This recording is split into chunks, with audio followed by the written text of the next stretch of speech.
Hello नमस्कार, स्वागत आहे तुमचं माझ्या यूट्यूब चॅनलवर. तर आजची आपली रेसिपी आहे शिरा.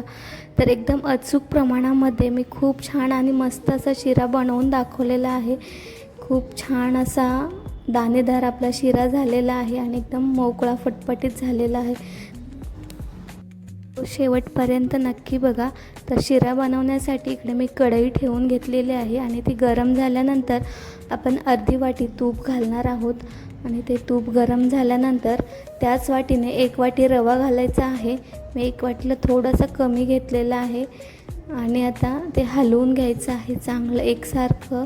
आपल्याला रवा ब्राऊन होईपर्यंत चांगला रवा भाजून घ्यायचा आहे आणि गॅस बारीकच ठेवायचा आहे, जेणेकरून रवा चांगला असा भाजला जातो बारीक गॅसवर. ते प्रमाण सांगितलं आहे ते एकदम परफेक्ट प्रमाण आहे. तर तुम्ही 1 वाटी रवा असेल तर अर्धी वाटी तूप घालू शकता.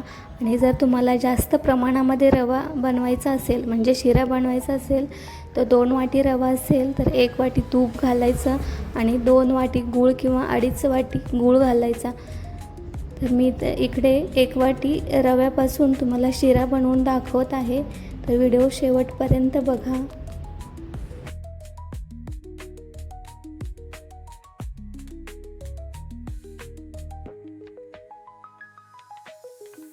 रव्याला छान असा ब्राऊन कलर आलेला आहे, लालसर झालेला आहे आपला रवा. असा लालसर रवा झाल्यानंतर मी इकडे 1 वाटी त्याच वाटीने गूळ घालून घेणार आहे. तर गूळ घालून घ्यायचं आहे आणि ते पण छान असं बारीक गॅसवर चांगलं गूळ वितळेपर्यंत चांगलं असं हलवून घ्यायचं आहे. मला जर जास्त गोड आवडत असेल तर इकडे मी 1 वाटी गूळ घेतला, त्याऐवजी तुम्ही 1.5 वाटी गूळ घालू शकता किंवा साखर घालायची असेल तर साखरही घालू शकता. एकसारखं हलवत राहायचं आहे, जेणेकरून गूळ आपला करपणार नाही किंवा करपून कढईला चिकटणार नाही. आणि गॅस बारीक ठेवायचा आहे. इकडे आपला गूळ वितळत आलेला आहे. चांगलं असं मॅश करून घ्यायचं आहे, हलवत राहायचं एकसारखं असंच. गूळ चांगला असा वितळून झाल्यानंतर एक मी केळी कट करून घेतलेली आहे आणि ती घालून घेतलेली आहे. तर ती छान अशी मॅश करून घ्यायची आहे. प्रमाण एकदम परफेक्ट असल्यामुळे खूप छान असा तुपाचा लेयर सुटलेला आहे. बघू शकता तुम्ही, तूप वर आलेलं आहे. चांगली मॅश करून घ्यायची आणि एकसारखं हलवत राहायचं आहे, जेणेकरून खाली चिकटणार नाही. आज तुम्ही सत्यनारायणासाठी पण शिरा बनवू शकता किंवा महाप्रसादासाठी बनवू शकता. फक्त प्रमाण आपल्याला वाढवून घ्यायचं आहे. सत्यनारायणासाठी आपण 1.25 किलो घेत असतो सगळंच प्रमाण. शिरा बनवताना आपण गूळ घालतो, त्यामुळे खूप छान अशी चॉकलेटसारखी शिऱ्याला टेस्ट येते. केळी चांगली मॅश झाल्यानंतर ड्रायफ्रूट घालून घ्यायचे आहेत. काजू आणि बदाम आणि मनुके घातलेले आहेत मी. तुम्हाला हवे ते ड्रायफ्रूट तुम्ही घालू शकता. तुम्हाला फक्त काजू आवडत असतील तर फक्त काजू घाला किंवा फक्त बदाम आवडत असतील तर फक्त बदामही घालू शकता. तुमच्या आवडीनुसार ड्रायफ्रूट घाला आणि एकसारखं हलवून घ्या. त्यानंतर 1 चमचा मी इकडे विलायची पावडर घातलेली आहे.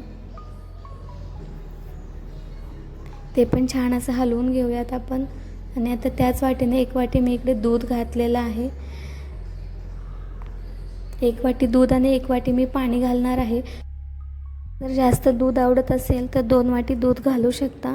इकडे मला दूध जास्त प्रमाणामध्ये आवडत नाही, म्हणून मी 1 वाटी दूध आणि 1 वाटी पाणी घालून घेतलेलं आहे. आणि आता गॅस थोडासा हाय फ्लेमवर केला तरी चालेल किंवा इंडक्शन असेल तर इंडक्शन थोडंसं हाय फ्लेमवर केलं तरी चालेल.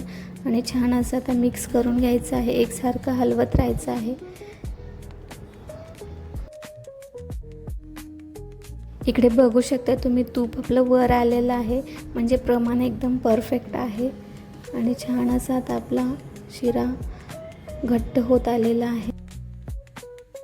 एकसारखं हलवून घ्यायचं आहे, जेणेकरून खाली चिकटणार नाही किंवा करपणार नाही. परफेक्ट असा आपला शिरा तयार झालेला आहे.